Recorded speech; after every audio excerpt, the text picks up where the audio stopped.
সূরা ফাতিহা কিভাবে পড়লে আপনি 100% সুস্থ হয়ে যাবেন? পরীক্ষিত একটি আমল মনে রাখবেন। সূরা ফাতিহা হচ্ছে শিফাউম মিন কুল্লি দা, সকল রোগের ঔষধ। বিশেষ করে আমরা অনেকে এটা জানি না, সূরা ফাতিহা কিন্তু একটা দোয়া, এটা আমরা অনেকেই জানি না। এটার নামই হচ্ছে দোয়া।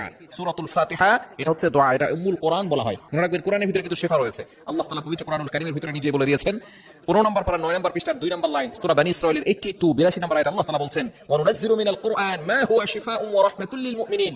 আমি আল্লাহ তাআলা মুমিনদের জন্য এই কোরআনটাকে রহমত স্বরূপ, শিফা স্বরূপ নাজিল করে দিয়েছি। বলেন সুবহানাল্লাহ। কেন ইমাজিদের আপনি কল্পনা করতে পারছেন এই কোরআন কিন্তু আপনার জন্য শিফা। দুরারোগ্য ব্যাধি ডক্টররা বলে দিয়েছে যে আপনি আর কিছুদিন পরে দুনিয়া থেকে বিদায় নেবে, তারাও এই আমলটি করে কিন্তু ফায়দা পেয়েছে। সুতরাং আপনি যদি আমলটি করতে পারেন অবশ্যই আল্লাহর পক্ষ থেকে সাহায্য আসবে।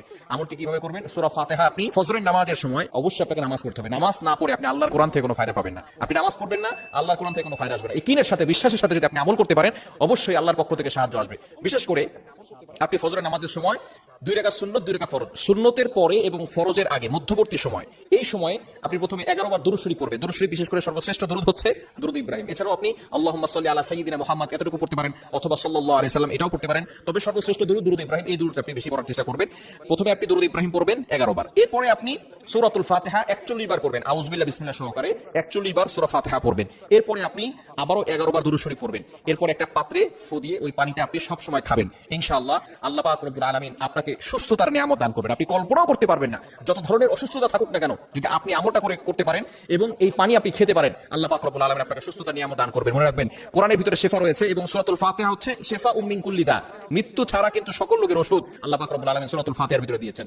অনেক ওষুধ খেয়েছেন, অনেক ডক্টর দেখিয়েছেন, অনেক মেডিসিন নিয়েছেন, অনেক থেরাপি নিয়েছেন, আপনি একবার কোরআনের আমল করে দেখেন, ইনশাআল্লাহ অবশ্যই আল্লাহর পক্ষ থেকে সাহায্য পাবেন। কারণ কোরআনের ভিতরে কিন্তু শিফা রয়েছে। কোরআনের একটা মুজিজা হচ্ছে, অন্যতম মুজিজা, কোরআনের পাওয়ার আপনি দেখতে পারবেন যে আল্লাহ তাআলা কোরআনের মাধ্যমে আপনাকে সুস্থতার নিয়ামত দান করবেন।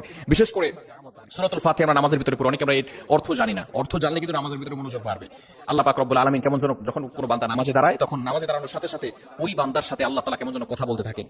যখন বান্দা বলে আলহামদুলিল্লাহি রাব্বিল আলামিন, all praise is due to Allah, সমস্ত প্রশংসা একমাত্র আল্লাহর জন্য, সাথে সাথে আল্লাহ তাআলা বলছেন হামিদানি আবদি, my servant is praising me, আমার বান্দা আমার প্রশংসা করেছে। বলেন সুবহানাল্লাহ। আল্লাহ তাআলা বান্দার প্রতি কথার উত্তর দিয়ে থাকেন। এজন্য অবশ্যই আপনাকে চেষ্টা করতে হবে এই সূরাতুল ফাতিহার আমল করা। বিশেষ করে আমরা অনেকে আছে সূরা ফাতিহাটা শুদ্ধ করে পড়তে পারি না, অনেকে আছে কোরআনটা শুদ্ধ করে পড়তে পারি না। এজন্য আপনি কোরআনটা শুদ্ধ করে পড়ার চেষ্টা করবেন। আপনি সবকিছু শিখেছেন, গুগল শিখেছেন, ইউটিউব কিভাবে চালাতে হয়, ফেসবুক কিভাবে চালাতে হয়, আপনি সবকিছু জানেন, ইংরেজি বই পড়তে পারেন, বাংলা বই পড়তে পারেন, সকল অঙ্ক আপনি করতে পারেন, কিন্তু দুঃখজনক হলো সত্য আপনি কোরআনটা সুন্দর করে পড়তে পারেন না। আপনি আপনার সন্তানকে কোরআনটাকে সুন্দর করে পড়ানো শিখান নাই, অবশ্যই কিন্তু আল্লাহর কাছে আপনাকে জবাবদিহি করতে হবে। এজন্য সূরাতুল ফাতিহা 41 বার পড়বেন, 11 বার দুরূদ শরীফ পড়ে 41 বার সূরা ফাতিহা পড়বেন। এরপর আবার 11 বার দুরূদ শরীফ পড়ে একটা পাত্রে ফু দিবেন, পানিতে ফু দেওয়ার পরে আপনি আমলটি করবেন। ইনশাআল্লাহ অবশ্যই আল্লাহ পাক রব্বুল আলামিন 100% আপনাকে সুস্থতার নিয়ামত দান করবেন। আল্লাহ আমাদের সকলকে এই আমলটি করার তৌফিক দান করেন।